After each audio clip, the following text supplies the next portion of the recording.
הכי ידענו בעולם. שירות לקראת החורף, הכירולוגית סיגל אחיטוב בודקת את מצב המערכת החיסונית שלכם על פי קווי כף היד. בוקר טוב, סיגל. בוקר טוב. כן, אז אפשר לראות אלרגיות וכל מיני דברים כאלה, כי אני נגיד הדבר הכי אלרגי שיש. אפשר לראות רגישויות. הנה בדיוק האזור הזה שאת מראה לי, שיש עליו כרגע 4 קווים. זה אזור שנקרא גבעת לבנה, ומופיעים עליו קווים שנקראים קווי רעל.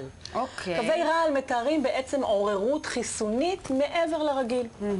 זאת אומרת, זה יכול להופיע במקרים של אלרגיה פעילה או אלרגיה שהיא גם רדומה, וכשזה מופיע בשתי כפות הידיים, אנחנו גם נבדוק מעבר, לפעמים קיומם של פרזיטים, לפעמים מחלות אוטואימוניות, אבל קווי רעל אצל ילדים בדרך כלל יראו איזושהי רגישות נשימתית, נטייה לצפצופים, לאסתמה, חרחורים, ברונכית ספסטי, סטרידו, בעצם כל מפגש עם מזון חדש, או עם שינויים של מזג אוויר, מה שקורה לנו בתקופה האחרונה, קוטביות, חום, קור, יובש באוויר, יוצר אצלם בעצם ריאקציה הרבה יותר חמורה ומגיבה, ואם זה בשתי כפות הידיים, סביר להניח שהנטייה הזו גם תלווה אותם בבגרותם. שהרי אנחנו יודעים שעד גיל 3, הנטייה הזאת בעצם אמורה די לחלוף. מה זה קו הבריאות? קו הבריאות זה אותו קו שעולה מקו החיים לכיוון הזרת, ואשרנו שאין לנו אותו. וכשיש אותו בעצם אנחנו... איפה הוא נמצא? הוא אמור להיות בעצם מהאזור הזה לאזור הזה, מקביל לקו הזה שאני נוגעת בו כאן. אוקיי. וברגע שהוא נראה לא איכותי, לא רציף, שבור, אדום, קוטע קווים אחרים בדרך, אנחנו יודעים שהבריאות של האדם כרגע נמצאת במצב לא כל כך איתן. ואז בעצם נסתכל האם למשל, זה מאותה... כי אלרגיה בסך הכל יכולה לפגוע באיכות החיים, אבל גם יכולה להיות דבר מאוד מסוכן. נכון. יש אלרגיות שיכולות לגרום לאיזושהי בצקת חסימתית נשימתית. אדם שאלרגי לדבורים ולא מוכן עם המזרק בזמן הנכון, זה יכול לפגוע בחייו. ויש אלרגיות שהן פשוט רק מקשות עלינו מאוד. מטרידות. בדיוק, מטרידות אותנו, כן. בואו נעבור ליפית שנמצאת איתנו על הקו. בוקר טוב, יפית. בוקר אור. מה את רוצה לשאול את סיגל? אני עורכת דין, רציתי לדעת אם כדאי ללמוד משהו נוסף, או לעשות בכלל הסבת מקצוע, ואם כן, לאיזה תחום. קריירה. ואם יש משהו, אז מה ללמוד? כן, קריירה. אוקיי. שלום יפית, בוקר טוב. שלום, בוקר טוב. יש לנו שתי ידיים שהן די שונות בתוך האפיונים הפנימיים שלהם, ויפית היא קודם כל דקדקנית, יש לה קול כזה מאוד דק כמו של ילדה, אבל היא אדם בוגר, רציני, יורד מאוד לפרטים. היא גם מאוד צריכה להיצמד לאיזושהי שיטתיות מאוד מאוד מובנית במה שהיא עושה. היד השנייה היא יד מאוד מאוד יצירתית ומאוד אינטואיטיבית. את למדת עריכת דין. כן. והאם בתחום שבעצם את עוסקת בו, יצא לך לעבוד במחיצת מקרים שהם יותר סוציאליים, או אזורים שיש להם איזושהי מובחנות יותר רגישה מבחינת האוכלוסייה? לא, האמת לא. עבדתי יותר בתחומים כמו נדל"ן, תחומים שפחות נוגעים.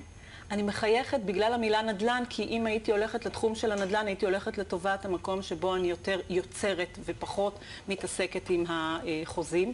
היד הזו צריכה תוצאות ותכלית, ואני מדברת על היד הימנית שלה.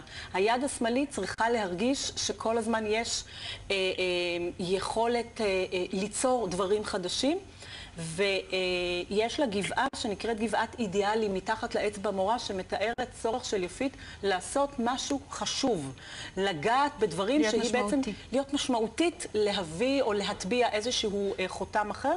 ויש כאן לדעתי חוש דיאגנוסטי ויכולת כמו של חוקר במשטרה לעשות הצלבת נתונים, שאני לא בטוחה היא כל כך השתמשה בה עד כה מבחינת העיסוק. כרגע בעצם את רוצה לפרוש מבחינת נושא שזה משעמם לך, או שיש דברים שאת מרגישה שאת לא מממשת מבחינת הפוטנציאל? יש דברים שאני מרגישה שאני לא מממשת. למשל? זהו, שזה תחומים לא כל כך קרובים אחד לשני, כמו עיצוב אופנה, מדעים, זה היצירתיות. שאני מאוד אוהבת. זה היצירתיות, אבל זה אומר שאת הולכת לעשות הסבה שלמה, וממילא בשנה הבאה, אם אנחנו בעצם, יש את השאלה הזאת של ניבוי וגורל, יש לנו ביד יכולת לראות כבר תוכנית שכבר די הוצפנה. את הולכת ללמוד.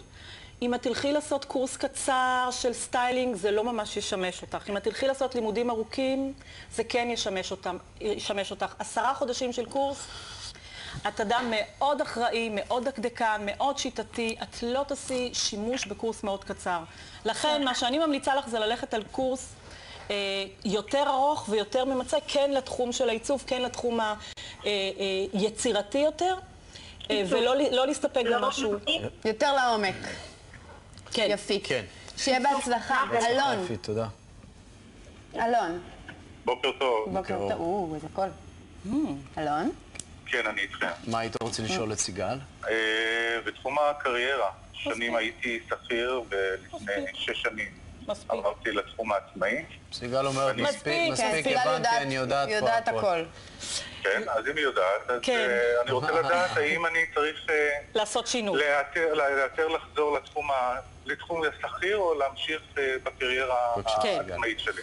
שלום אלון, יש לנו ידיים שעברו 2 מהפכים מאוד מאוד רציניים, אנחנו רואים שהגבעות והקווים פשוט זזו ממקומם. אם מסתכלים היטב רואים כאילו היד עברה איזושהי מתיחת פנים, וכאילו הבשר שקע במיוחד ביד המשנית שלו, כל אצבע פונה לכיוון אחר, ויש כאן 2 מהפכים, האחד אני כתבתי לי בין גיל 23 ל-29, שממש הוא עבר שינוי אישיותי והסתכלות על החיים והתבוננות, ממשהו מאוד סרקסטי למשהו מאוד שמסתכל על החיים ממבט אחר, וגם התפתחו שם איכויות מאוד אחרות. השינוי האחר קרה בערך לפני 6-7 שנים, בגיל 45, שגם פה כאילו התנתקה הקרקע ואמות הסיפים רעדו לו מתחת לרגליים, ופה הוא המציא את עצמו מחדש. אלון, אם לא תהיה בתקשורת, התקשורת תמצא אותך. יש כאן יכולות ייעוץ, הנחיה, כתיבה, ואם היית שואל אותי, הייתי אומרת, קודם כל אתה חייב לכתוב, להוציא ספר או לכתוב. הדבר השני זה אוכל, שיש לך כל הזמן מערכת יחסים מאוד מאוד אמביוולנטית. הדבר השלישי, זה איזושהי גנטיקה שאתה צריך לשים לב אליה, זה לגבי הנושא של שומנים וסוכרים. אני חושבת שהייתי מסתכלת כרגע על התקופה כעל תקופת מהפך, מהפך טוב. 2 המהפכים הובילו אותך למקום הכי טוב. כרגע יש אישיו עם שותפויות מסוימות או מערכת שהיא ב2, הדברים הולכים לקראת זה שבכל מקרה אתה תמצא את עצמך כאינדיבידואל. יש כאן איש שהוא פלוס מינוס 50, אבל הוא גם נראה צעיר, הוא גם מרגיש צעיר, והוא כל פעם ממציא את עצמו בחשיבה מאוד מאוד יוצרת. אני חושבת שהייתי הולכת על או מיזם משותף או סוג של שותפות, אבל שכן מעניק לו את האפשרות להגות לבדו, כי הוא די יצירתי והוא די לא נותן שככה ישתלטו עליו מדי. תשים לב לכל העניין הזה שזה תקופה חולפת. אל תיכנס למקום שבו אתה נכנס עכשיו לדאונים, כי יש כאן חרדות מפני האי שקט והחלק הכלכלי. זה מסתדר. שים לב לעניין הבריאותי, ומעבר לזה אני באמת מאחלת לך הצלחה, כי 2 המהפכים שלך היו, ולאחריהם הצלחת, וגם אחרי זה אתה תצליח. אוקיי? אפשר להגיד, מדויק מאוד. מדויק, יופי, אלון, אז קיבלת הכוונה. שיהיה לך בהצלחה. בהצלחה. תודה רבה. בוקר טוב, עדי. בוקר טוב. מה שלומך? בסדר, איך שלומכם? מעולה. מה היית רוצה לשאול את סיגל? 2 שאלות. כן. אחת בעניין זוגיות. אני מחפשת את זה הרבה זמן וזה לא קורה. ופתחנו עסק משפחתי, ועכשיו קצת ההתחלה קשה, אם הכיוון הוא נכון וצופה לנו עתיד טוב עם זה. בבקשה. טוב. שלום עדי, אני אדבר קצת מהר כי הזמן הוא קצר. יש לנו את ההתבוננות על הזרטות שהן מתארות איזושהי בעיה די ממושכת עם הנושא של הזוגיות. אני ממליצה לך, יש לך יכולת נתינה ונדיבות אין קץ לפתח קשר טוב יותר עם עצמך, מכאן תגיע זוגיות. דבר השני, התחום שלך הוא אוכל.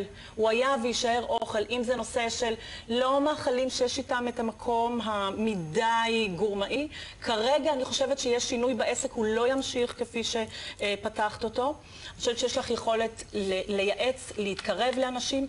תשתדלי לא להיפגע יותר מדי עם אנשים, בגלל הנדיבות והטוטליות ואת קושרת את הקשרים, את גם לוקחת המון פנימה. התחום היה ויישאר תחום המזון. בכל מיני הוורסיות שלו, אני חושבת שהעסק הקיים לא ימשיך כפי שהוא, יש שם איזשהו קושי ואיזושהי עייפות, יכול להיות שגם המיקום שלו מפריע, כי אני לא רואה שזה משהו שרק תלוי בך. ולגבי העניין הזוגי, זה ממש תלוי רק בך, כי הזרטות האלה מתארות פגיעות ומקום שבהם את נסוגה על עצמך, ואז התקשורת שלך מולך פחות טובה. מעבר לזה, הדברים ייפתרו, כי מגיל 34 למעשה לא יצרת קשר ממש חזק. חוץ מזה שהיא רוצה את זה, באמת זה יגיע. היא רוצה והיא שונה מאז הגירושין, וזה מה שחשוב. זה מה שחשוב. אוקיי, עדי, המון בהצלחה. תודה. תודה רבה לסיגל הכי טוב, שיהיה לך יום נהדר. תודה רבה. גם לך, אנחנו סיימנו את